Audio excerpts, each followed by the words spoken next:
Hello student, good morning. तो my dear student, online class के learning platform पर आप सभी का स्वागत है। तो मैं पिछले क्लास में शुरू किया था नॉन जेनेटिक आरएनए और ये बताया था कि नॉन जेनेटिक आरएनए पॉलीमर्स है किसका, न्यूक्लियोटाइड का। और ये आरएनए मुख्य रूप से साइटोप्लाज्म में पाया जाता है। ये सारे चीज़ लिख दिया था और तब तक क्या हो गई, कनेक्शन कट गया। ठीक है, अब देखे होंगे पिछले वीडियो में ये सब लिखा हुआ था और मैंने समझा भी दिया था, लेकिन कनेक्शन कटने के कारण फिर हमको ये बताना पड़ रहा। तो पॉलीमर है न्यूक्लियोटाइड के आरएनए मुख्य रूप से साइटोप्लाज्म में पाया जाता है और अधिकांशतः आरएनए सिंगल स्ट्रैंड का माने एक श्रृंखला के होता है। कोई कोई आरएनए डबल स्ट्रैंड का होता है, कोई कोई आरएनए डबल स्ट्रैंड का होता है, नहीं तो अधिकांशतः आरएनए इसमें एक श्रृंखला का होगा, एक कड़ी का होगा। तो ये नॉन जेनेटिक आरएनए है। इसमें आरएनए का मुख्य काम प्रोटीन संश्लेषण का होगा। आरएनए क्या करेगा, प्रोटीन का संश्लेषण करेगा। और इस आरएनए में माय डियर स्टूडेंट, आरएनए में ऑक्सी राइबोज शुगर,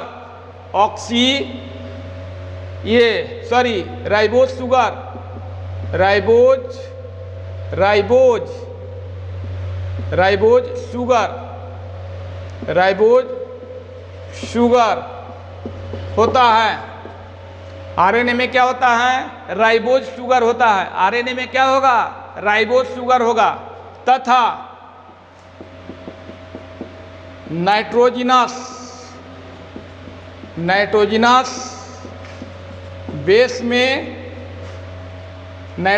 बेस में प्यूरिन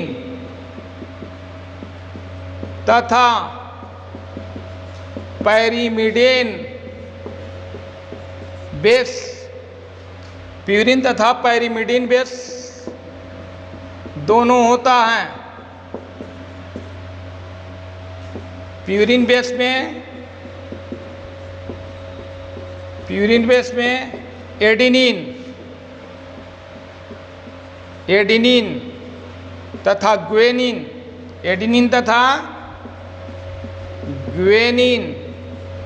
जबकि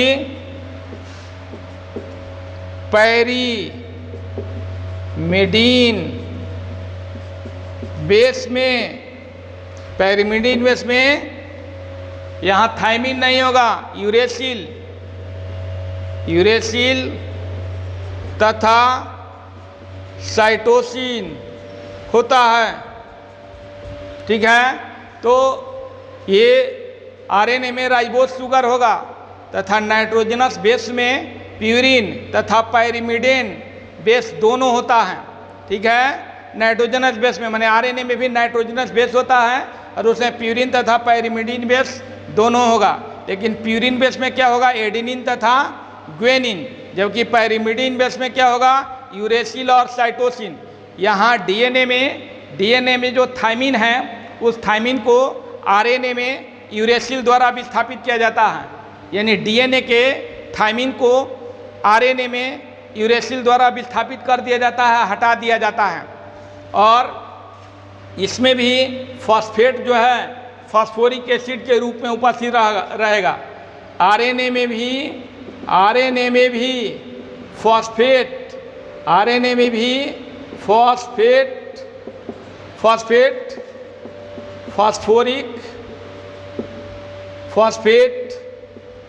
फॉस्फोरिक एसिड के रूप में उपस्थित रहता है। आरएनए में भी फॉस्फेट क्या होगा, फॉस्फोरिक एसिड के रूप में। फॉस्फोरिक एसिड का सूत्र होता है H3PO4 के रूप में उपस्थित रहेगा। क्लियर? तो ये देखिए, इस तरह से ये मैं आरएनए का फिगर बना रहा हूँ। ये ध्यान दीजिए, ये फॉस्फेट हो गया, शुगर हो गया, ये फॉस्फेट हो गया, फॉस्फेट, ये शुगर, ये क्या हो गया, राइबोज शुगर। ये फॉस्फेट, फॉस्फेट हो गया, ये राइबोज शुगर हो गया, ribose sugar, phosphate, ribose sugar, phosphate, ribose sugar, phosphate, ये तो इस तरह से। तो ये phosphate, ribose sugar, phosphate, ribose sugar, phosphate, ribose sugar, phosphate, और यहाँ राइबोज शुगर के साथ एडिनिन है, यहाँ राइबोज शुगर के साथ क्या है, ग्वेनिन है, और यहाँ जो है यहाँ और बनाते हैं। चलिए यहाँ और बना देते हैं छोटा छोटा करके। ये phosphate sugar, phosphate sugar, phosphate sugar, phosphate, इस तरह से। तो ये जो है एडिनिन हो गया, यहाँ ग्वेनिन हो गया, और यहाँ यूरेसिल हो गया, यहाँ साइटोसिन हो गया। यहाँ क्या हो गया, साइटोसिन। इस तरह से इसमें रहेगा, चूँकि एक स्ट्रैंड का डीएनए है, ठीक है, और जहाँ डबल स्ट्रैंड क्या होगा, उसमें एडिनिन जो है यूरेसिल के साथ जुटेगा, ग्वेनिन जो है साइटोसिन के साथ जुटेगा। या एक जो है, जैसे राइबोसोमल आरएनए पढ़ेंगे तो कुंडलित होता है, क्वाइल्ड होता है, तो क्वाइल्ड के अंदर जो है एडिनिन यूरेसिल के साथ, ग्वेनिन साइटोसिन के साथ जुटेगा। एडिनिन और यूरेसिल के बीच डबल हाइड्रोजन बॉन्ड, ग्वेनिन और साइटोसिन के बीच, ग्वेनिन और साइटोसिन के बीच ट्रिपल हाइड्रोजन बॉन्ड। लेकिन राइबोसोमल आरएनए में बताया जाएगा कि प्यूरिन बेस और पायरिमिडीन बेस दोनों समान अनुपात में नहीं होता है। तो माय डियर स्टूडेंट, ये फॉस्फेट हो गया, ribose sugar, phosphate, ribose sugar, phosphate, ribose sugar, phosphate, ribose sugar, phosphate. ये राइबोज शुगर के साथ एडिनिन है, राइबोज शुगर के साथ ग्वेनिन है, राइबोज शुगर के साथ यूरेसिल है, ये यूरेसिल हो गया, यूरेसिल, और ये जो है राइबोज शुगर के साथ साइटोसिन है, साइटोसिन है, ठीक है। तो इस तरह से भी संरचना बना सकते हैं, और इस तरह से इसको बना लिए। जल्दी से इसको बनाएंगे, जल्दी से इसकी संरचना को बनाएंगे, जल्दी से इसकी संरचना को बनाइए।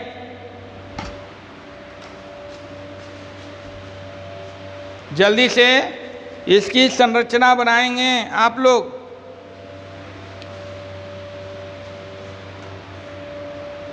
अब देखिए संरचना बन गई। अब यहाँ देखिए my dear student,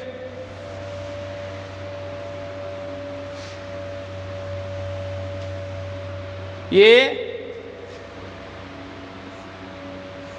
ribose sugar है, राइबोज शुगर,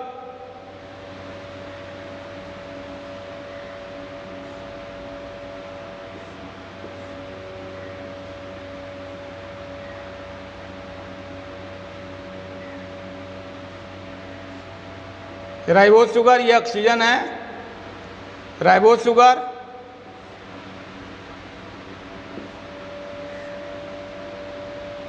राइबोज शुगर,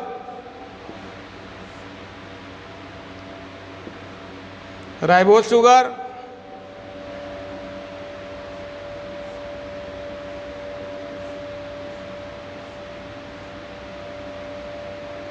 ठीक है। ये फर्स्ट कार्बन, ये सेकंड कार्बन, ठीक है, ये सेकंड कार्बन, ये थर्ड कार्बन, ये फोर्थ कार्बन, ये 5 कार्बन, ये 5 कार्बन जाएगा, ठीक है, ये 5 कार्बन हो गया, ठीक है। और ये 1 2 3 4 और ये 5, और इसमें ध्यान रहे कि ये जो है OH होगा, OH होगा, OH 1 2 3 4 5 OH, ये इसमें H और OH, H और OH, ये OH होगा, इसमें H हो गया, इसमें भी H हो गया, H हो गया, OH, क्लियर, H हो गया, OH, एक ही में बना रहे हैं राइबोज शुगर। ये राइबोज शुगर का संरचना, और यहाँ H हो गया और CH2OH हो जाएगा। ठीक है, तो राइबोस शुगर के अलग से मैंने संरचना बना देता हूँ। यहाँ ये गिजबिज होगा। ठीक है, ये फर्स्ट कार्बन, ये first carbon, second carbon, third carbon, fourth carbon. ये यहाँ देखिए राइबोस शुगर का ये संरचना होता है ऐसा। ये जो बनाया गया है उसका संरचना कैसा होता है, ये ऑक्सीजन हो गया, ये ऑक्सीजन हो गया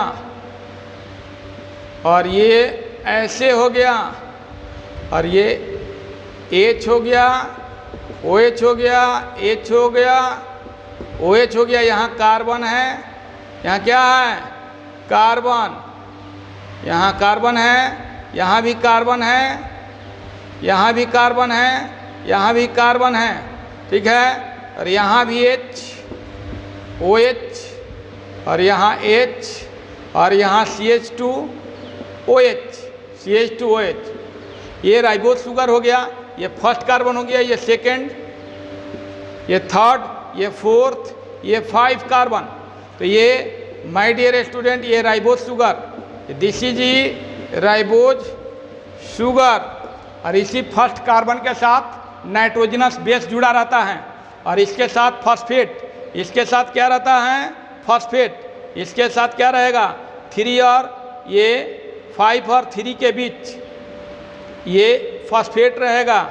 यहाँ भी फॉस्फेट रहेगा। 1 2 3 4 5 और 3 के बीच ये 3 है, 3 के बीच फॉस्फेट। तो इस तरह से होगा ये फॉस्फेट। इसी तरह से यहाँ भी आगे जाकर फॉस्फेट आगे जाकर जुटेगा। ठीक है, तो माय डियर स्टूडेंट, ये राइबोस शुगर हुआ और फर्स्ट कार्बन के साथ नाइट्रोजनस बेस, ये नाइट्रोजिनस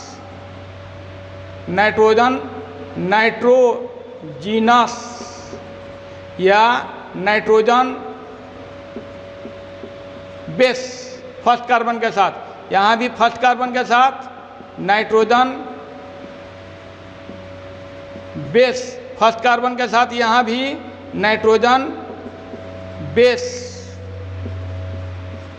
तो ये माय डियर स्टूडेंट, और यहाँ देखिए 5 से 3, 5 से 3, 5 से 3, 5 से 3 जा रहा, 5 से 3 जा रहा। ठीक है, तो 5 से 3 जा रहा, तो ये राइबोस शुगर हो गया। राइबोस शुगर का ये फिगर है। तो इसी तरह का ribose sugar, ribose sugar, ribose sugar, और इसे nitrogen base, nitrogen base, nitrogen base. चूँकि सिंगल स्ट्रैंड का DNA, सिंगल स्ट्रैंड का ये RNA है, तो ये नाइट्रोजन बेस माने ये जो है राइबोस शुगर के साथ, राइबोस शुगर के फर्स्ट कार्बन के साथ नाइट्रोजन बेस, राइबोस शुगर के फर्स्ट कार्बन के साथ नाइट्रोजन बेस, राइबोस शुगर के फर्स्ट कार्बन के साथ नाइट्रोजन बेस जुटा हुआ। फर्स्ट कार्बन है यहाँ, फर्स्ट कार्बन 5 कार्बन, 5, ये राइबोस शुगर क्या होता है, 5 कार्बन का होता है। 5 कार्बन का ये जो है 5 कार्बन का एक रिंग होता है, 5 कार्बन का एक रिंग होता है जिसमें कार्बन की संख्या 5 और हाइड्रोजन की संख्या 1 2 3 4 5 6 7 और 8 up to 10। ये C5 होता है, H10 होता है, ऑक्सीजन 5 होता है। तो C5H10O5 ये राइबोस शुगर का मोलेकुलर फार्मूला है, ये स्ट्रक्चर फार्मूला है और इसी तरह का ये संरचना है। और इसके प्रत्येक कार्बन के साथ नाइट्रोजन बेस लगा हुआ है। तो ये माय डियर स्टूडेंट, ये नॉन जेनेटिक RNA हुआ, नॉन जेनेटिक RNA। इसमें क्या होगा, इसमें DNA जो है, इसमें DNA क्या होगा, इसमें DNA आनुवंशिक पदार्थों को कैरी करेगा और RNA क्या करेगा, प्रोटीन का संश्लेषण करेगा, प्रोटीन का संश्लेषण करता है। जिसमें DNA नहीं होता है, जिसमें DNA नहीं होता है उसमें RNA आनुवंशिकता का काम करता है, जेनेटिक का काम करता है। लेकिन इसमें तो चूंकि DNA है, इसमें DNA है नॉन जेनेटिक RNA में, इसलिए आनुवंशिकता का काम तो DNA का है, लेकिन प्रोटीन संश्लेषण का काम किसका है, नॉन, ये प्रोटीन संश्लेषण का काम होगा नाइट्रोजन, ये RNA का। क्लियर। और इस तरह का ये संरचना बना लिए हैं। और देखिए माय डियर स्टूडेंट, ये आरएनए 3 प्रकार के होगा। ये आरएनए क्या होगा? 3 प्रकार के होगा। Types of RNA, types of RNA. पहला राइबोसोमल आरएनए, राइबोसोमल आरएनए।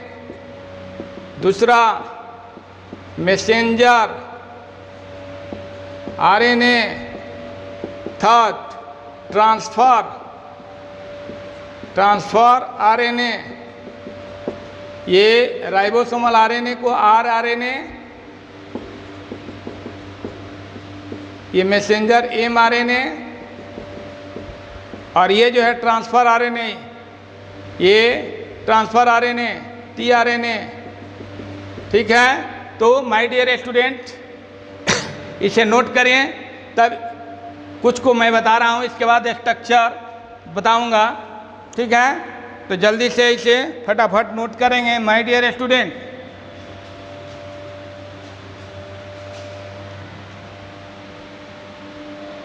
तो सबसे पहले my dear student ribosomal RNA. तो ये राइबोसोमल आरएनए क्या है? ये राइबोसोमल आरएनए जो है फर्स्ट राइबोसोमल है, माने फर्स्ट आरएनए है। राइबोसोमल आरएनए क्या है? फर्स्ट राइबोसोम है। राइबोसोमल आरएनए क्या है? फर्स्ट राइबोसोम है। और यह जो है कोशिका द्रव्य में कणों के रूप में, कोशिका द्रव्य में माने साइटोप्लाज्म में कणों के रूप में राइबोसोम में पाया जाता है। कोशिका द्रव्य में कणों के रूप में राइबोसोम में पाया जाता है। कौन? Ribosomal RNA. कोशिका द्रव्य में कणों के रूप में राइबोसोम में पाया जाता है।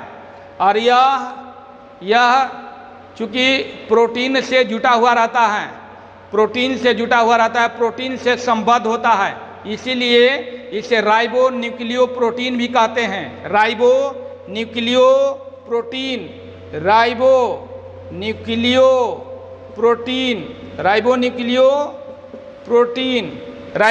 प्रोटीन। ये राइबोसोमल आरएनए प्रोटीन से संबद्ध होता है,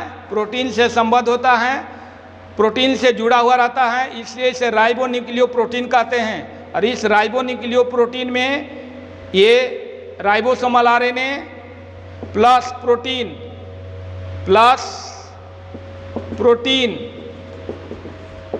प्रोटीन ये करीब 60%, ये करीब 40% होता है। राइबो न्यूक्लियो प्रोटीन में राइबोसोमल आरएनए 60% और प्रोटीन जो है क्या होती है? 40% होती है। और ये डीएनए के एक छोटे से भाग से संश्लेषित होता है। क्या? राइबोसोमल आरएनए डीएनए के एक छोटे से भाग से संश्लेषित होता है। डीएनए का एक छोटा सा पार्ट है जिससे संश्लेषित होता है। और आरएनए में पूरे आरएनए का, कोशिका में जितने भी आरएनए हैं, पूरे आरएनए का ये 80% भाग होता है। पूरे आरएनए, कोशिका में पूरे आरएनए का ये 80% भाग होता है। पूरा जितना भी आरएनए हैं उन सभी आरएनए का ये 80% भाग राइबोसोमल आरएनए होता है। क्लियर? तो ये पूरे आरएनए का 80% भाग होता है। ये डीएनए के एक छोटे से भाग से क्या होता है? संश्लेषित होता है। और ये राइबोसोमल आरएनए एक स्ट्रैंड का होता है। राइबोसोमल आरएनए क्या होता है? एक स्ट्रैंड का होता है, एक चेन का होता है। और कहीं किसी स्थान पर ये फोल्ड होता है, कुंडलित होता है। तो कुंडलित वाले भाग में, किसी भाग में क्या होता है? ये कुंडलित होता है। क्या होता है? कुंडलित। ऐसे गया, ठीक है, ऐसे कुंडलित हो गया, ऐसे कुंडलित हो गया, ऐसे कुंडलित हो गया, है ना? तो ये अनकॉइल हो गया, ये कुंडलित भाग। और कुंडलित भाग में ये जो है नाइट्रोजन बेस जो है जुटा रहेगा। कुंडलित भाग में नाइट्रोजन बेस, ये कुंडलित भाग में नाइट्रोजन बेस रहेगा। ये कुंडलित भाग में नाइट्रोजन बेस का युग्म होगा। ठीक है, ये कुंडलित भाग में नाइट्रोजन का बेस होगा। ये अनकॉइल हो गया, अनकॉइल, ठीक है, ये अनकॉइल हो गया, ये अनकॉइल, ये कॉइल्ड भाग हो गया। क्लियर? तो ये जो है इसी में एडेनिन यूरेसिल के साथ, एडेनिन यूरेसिल के साथ और ग्वेनिन, है ना, ग्वेनिन साइटोसिन के साथ जुटेगा इसी में। लेकिन इसमें जो प्यूरिन बेस और पायरिमिडीन बेस है उस समान अनुपात में नहीं होगा। प्यूरिन बेस और पायरिमिडीन बेस समान अनुपात में नहीं होगा, ठीक है। प्यूरिन बेस जितना होगा उतना पायरिमिडीन बेस नहीं होगा। जैसे डीएनए में आपने देखा कि प्यूरिन जितना है उतना ही पायरिमिडीन, लेकिन इसमें प्यूरिन बेस और पायरिमिडीन बेस समान अनुपात में नहीं होगा। लेकिन प्यूरिन बेस और पायरिमिडीन बेस इसमें भी हाइड्रोजन बॉन्ड बनाएगा, उसमें भी डबल हाइड्रोजन बॉन्ड और ट्रिपल हाइड्रोजन बॉन्ड इसमें भी बनाएगा। लेकिन एडेनिन यूरेसिल के साथ, ग्वेनिन साइटोसिन के साथ, एडेनिन क्या, एडेनिन जो है, एडेनिन जो है यूरेसिल के साथ, एडेनिन यूरेसिल के साथ, ठीक है, एडेनिन यूरेसिल के साथ। और ग्वेनिन क्या होगा, ग्वेनिन साइटोसिन के साथ जुटेगा, ठीक है। एडेनिन यूरेसिल के साथ, ग्वेनिन साइटोसिन के साथ, ठीक है। तो ये माय डियर स्टूडेंट क्वाल्ड में होता है। तो आपने क्या जाना राइबोसोमल आरएनए के बारे में? राइबोसोमल आरएनए के बारे में क्या जाना? राइबोसोमल आरएनए के बारे में यही जाना कि ये पहला राइबोसोम है, पहला आरएनए है, यह फर्स्ट आरएनए है। और यह कोशिका द्रव्य में कणों के रूप में राइबोसोम में उपस्थित रहता है, राइबोसोम में उपस्थित रहता है। तो ये कोशिका द्रव्य में कणों के रूप में राइबोसोम में उपस्थित रहता है और ये प्रोटीन से संबद्ध होता है, इसलिए इसे राइबोन्यूक्लियोप्रोटीन कहा जाता है। राइबोन्यूक्लियोप्रोटीन में राइबोसोमल आरएनए 60%, प्रोटीन 40% होती है और ये पूरे आरएनए का 80% होता है। और ये डीएनए के छोटे से भाग से संश्लेषित होता है, डीएनए के छोटे से भाग से ये संश्लेषित होता है। और अधिकांशतः राइबोसोमल आरएनए में राइबोसोमल आरएनए जो होता है एक कड़ी का होता है, एक स्ट्रैंड का होता है। और कहीं कहीं पर ये फोल्ड होता है, कहीं कहीं पर कुंडलित होता है। तो इस कुंडलित भाग में